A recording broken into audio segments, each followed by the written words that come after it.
कहानी की शुरुआत में हम कुछ निंजास को देखते हैं जिन्हें समुद्र किनारे एक बड़ा सा बक्सा मिला था। जब उन्होंने बक्सा खोला तो उसमें एक गोरे बच्चे को देखकर वो हैरान रह गए। अचानक उनके लीडर सेंसे को याद आया कि कई साल पहले एक भविष्यवाणी हुई थी जिसके मुताबिक एक गोरा लड़का आज तक का सबसे ताकतवर निंजा बनेगा। सेंसे को यकीन था कि जरूर यही वो बच्चा है, तो उसने इस बच्चे को अपने साथ रखकर ट्रेनिंग देने का फैसला किया। उस लड़के का नाम हारू रखा गया, लेकिन जैसे जैसे वो बड़ा हुआ तो सेंसे की भविष्यवाणी गलत साबित होने लगी। हारू खा खाकर मोटा हो चुका था और वो एक भी निंजा टेक्निक ढंग से नहीं कर पाता था। ट्रेनिंग के दौरान निंजास को गर्म कोयले में हाथ डालना था, पर हारू तो उस पर आराम से अपनी सब्जियां पकाने लगा। इसके बाद जब बाकी निंजा नंचक्स का इस्तेमाल करने की प्रैक्टिस कर रहे थे तो हारू ने उन्हें कुछ ऐसे घुमाया कि वो खुद ही उनमें उलझ कर गिर गया। इसके बाद उन्हें उबलते पानी से भरा हुआ बर्तन उठाना था, पर जब हारू की बारी आई तो उसने लड़खड़ाकर उबलता हुआ पानी अपने दोस्तों पर गिरा दिया। खैर अगली सुबह सेंसे ने निंजास को सिर्फ ध्यान लगाकर एक दूसरे से बात करने की कला सिखाई, जो कि हर हालत में काम करेगी, चाहे वो एक दूसरे से कितना भी दूर हो। पर हारू इस बार भी ज्यादा कुछ समझ नहीं सका, बस टाइम पास के लिए बैठा रहा। आखिरकार ट्रेनिंग होने के बाद सेंसे ने सभी निंजास को योद्धा होने का मेडल दिया, क्योंकि उन्होंने निंजुत्सु की सारी कलाएं सीख ली थी और अब वो निंजा कहलाए जा सकते थे। इसके बाद उसने गोबे नाम के लड़के को सोने का मेडल दिया, क्योंकि वो उन सब में सबसे बढ़िया योद्धा था। पर बेचारा हारू अपनी नासमझी के कारण निंजा नहीं बन सका।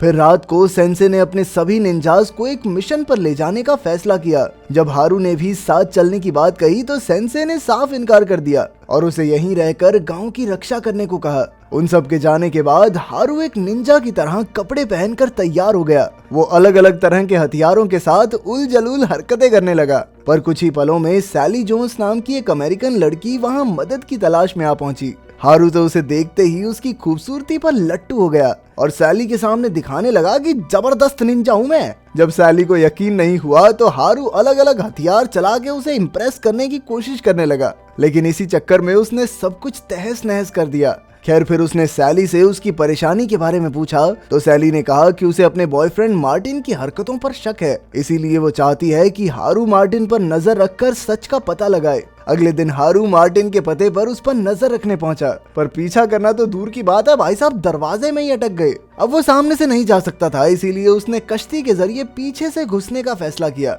उधर बिल्डिंग में मार्टिन नकली पैसे छापने का धंधा शुरू करने की तैयारी में था। तभी एक चोर जैसी शक्ल का आदमी पैसे छुपाने की प्लेट्स लेकर आया, जिसकी मदद से मार्टिन नकली नोट छाप सकता था। लेकिन ये प्लेट्स तो सिर्फ एक ही तरफ से नोटों को छाप सकती थी, इसीलिए काम पूरा न करने के लिए मार्टिन ने उस आदमी को गोली मार दी। वो आदमी भी सीधा नीचे हारू की कश्ती में आ गिरा। हारू बहुत डर गया और जल्दी से वहां से निकलने लगा, लेकिन अचानक से पुलिस की नजर उस पर पड़ी और उन्हें लगा कि हारू ने ही इस डेड बॉडी को मारा है। पुलिस उसे पकड़ने के लिए दौड़ी, लेकिन जैसे तैसे हारू भाग निकला। शाम को जब वो सेंसे से मिला और सैली की कहानी बताई, तब सेंसे ने कहा कि हारू को जरूर किसी ने बेवकूफ बनाया है, लेकिन हारू अब भी उस लड़की की मदद करने की जिद पर अड़ा हुआ था। इसीलिए उसने अमेरिका जाकर सैली को ढूंढने का फैसला कर लिया। लेकिन सेंसे ने कहा कि वो सैली को अमेरिका में ढूंढेगा कैसे, तो हारू ने उसे एक टोकन दिखाया जो सैली ने ही उसे दिया था। फिर अगली सुबह हारू सबको अलविदा कहकर अमेरिका जा रहा था, तो सेंसे ने उसे मुश्किल समय के लिए कुछ सोने के सिक्के दिए।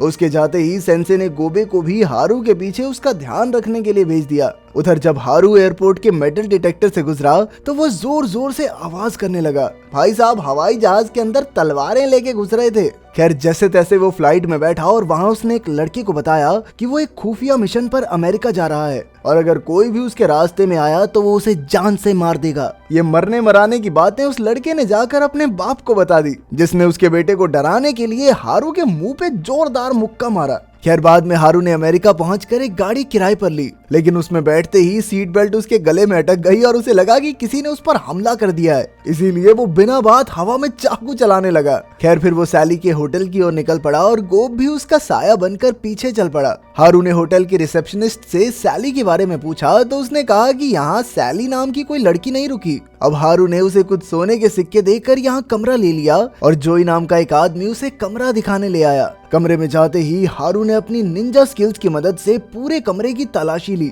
ये सब देखकर जोई ने उससे पूछा कि क्या वो कोई जासूस है, तो हारू ने कहा कि छोटी मोटी बात नहीं करनी, तेरा भाई निंजा है। ये सुनकर जोई भी उत्सुक हो गया और उसने हारू से कहा कि सर मुझे भी थोड़ी टेक्निक सिखा दो। हारू को भी मौका मिल गया और वो अपनी तलवारों से अजीबोगरीब करतब दिखाने लगा। इसके बाद हारू अमेरिका की सड़कों पर सैली की तलाश में निकल पड़ा और इधर गोब भी साया बनकर उसके पीछे चल रहा था। तभी अचानक गोब की नजर सैली पर पड़ी जो अपनी गाड़ी में जा रही थी। गोब ने बड़ी चालाकी से सैली की गाड़ी पंचर कर दी ताकि हारू उस तक आसानी से पहुंच जाए। हारू सैली को देखते ही दौड़ा और कहा कि वो उसका मिशन पूरा करने यहाँ आया है, लेकिन सैली कहने लगी कि मुझे तुम्हारी मदद की जरूरत नहीं है अब। इसके बावजूद हारू को लगा कि सैली जानबूझकर झूठ बोल रही है ताकि उनके मिशन के बारे में किसी को कानो कान खबर ना हो। अब हारू मार्टिन के पीछे लग गया और उसने मार्टिन और उसके चेले नोबू को एक बार में जाते हुए देखा। वो भी पीछे पीछे हो लिया, लेकिन फिर बार में नाच रही लड़कियों पर लट्टू हो गया और फिर अपने अजीबोगरीब डांस से उन्हें रिझाने की कोशिश करने लगा।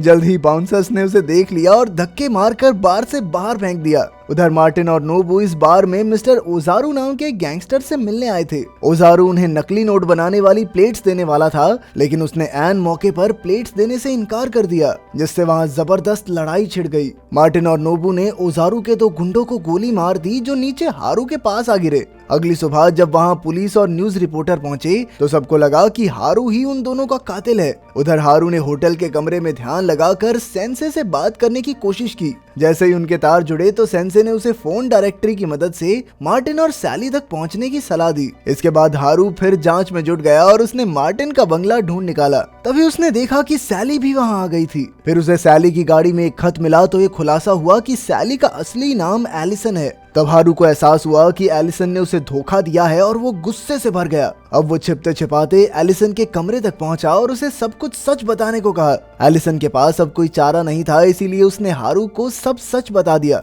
असल में एलिसन की बहन कार्ला मार्टिन के लिए काम करती थी और एक दिन अचानक ही उसकी मौत हो गई, इसीलिए अब एलिसन अपनी बहन की मौत का राज खोलने आई थी। तभी अचानक मार्टिन के आने की आवाज आई तो हारू तुरंत कमरे में छिप गया। फिर उसके जाने के बाद हारू और एलिसन उसका पीछा करके एक रेस्टोरेंट तक पहुंचे। हारू वेटर का भेष बनाकर मार्टिन के सामने पहुंचा और एलिसन बाहर गाड़ी में उसका इंतजार करने लगी। पर कुछ ही देर में मार्टिन के कुछ दुश्मन गैंगस्टर्स उसे मारने आ पहुंचे। एक गुंडा मार्टिन को गोली मारने ही वाला था कि हारू ने गलती से एक चाकू उसकी ओर फेंक कर उस गुंडे को मार डाला। तभी वहां भयंकर लड़ाई छिड़ गई, लेकिन एलिसन ने जैसे तैसे हारू को बचा लिया। लेकिन मार्टिन ने उन्हें भागते हुए देख लिया और वो समझ गया कि एलिसन उसे धोखा दे रही है। उधर हारू एलिसन को अपने होटल के कमरे में ले आया।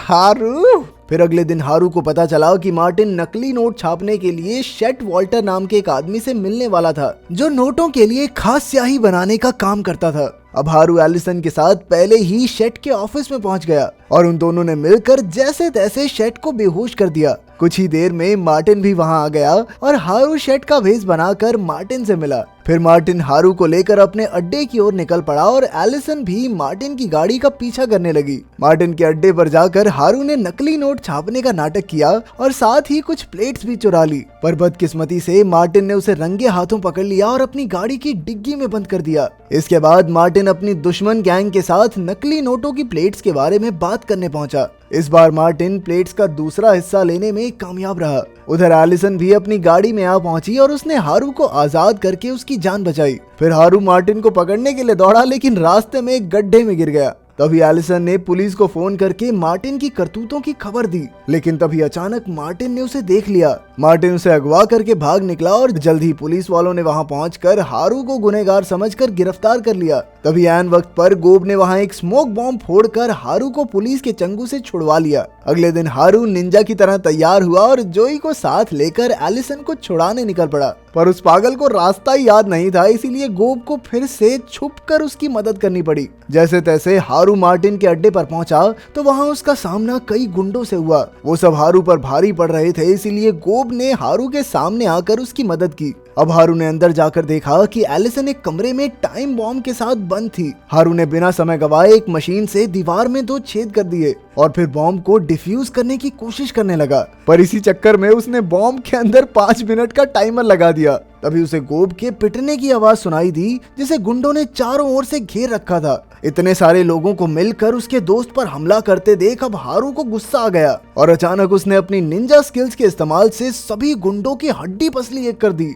उसकी जबरदस्त फाइटिंग स्किल्स देखकर तो गोब भी हैरान रह गया। अब उनका सामना हुआ मार्टिन और नोबू से। अचानक मार्टिन ने हारू पर गोलियां चला दी, पर हारू अपनी तलवारों की मदद से गोलियों से बच निकला। मार्टिन तो दुम दबाकर भाग निकला, पर तभी हारू ने देखा कि बॉम्ब धमाका होने ही वाला है। उसने तुरंत एक रस्सी वाली बंदूक कमरे की ओर चला दी, जिसकी मदद से उसने वो बॉम्ब उड़ाकर सीधा मार्टिन के ट्रक में गिरा दिया। मार्टिन जैसे तैसे जलते हुए ट्रक से जिंदा बाहर आ गया, पर जल्द ही पुलिस ने उसे गिरफ्तार कर लिया। आखिरकार हारू का मिशन पूरा हो गया था, इसीलिए वो एलिसन और गोब के साथ सेंसे के पास लौट आया। सेंसे का आशीर्वाद लेकर हारू ने कहा कि देखो गुरुजी, अब ये लड़की पट गई है तो इसके साथ अब अमेरिका में ही रहूंगा मैं। सेंसे ने भी उसे जाने की इजाजत दे दी और गोब ने तो उसे तोहफे में अपना गोल्ड मेडल दिया। अंत में वो एलिसन के साथ एक गाड़ी में चढ़ गया, पर गाड़ी से एक रस्सी लटक रही थी जो गोब की व्हील चेयर में अटक गई और वो उसे दूर तक खींचता हुआ ले गया। इससे ये साबित हो गया कि हारू कभी नहीं बदलने वाला। अगर वीडियो पसंद आई तो लाइक कर देना, चैनल को सब्सक्राइब कर देना। मिलते हैं अगली वीडियो में।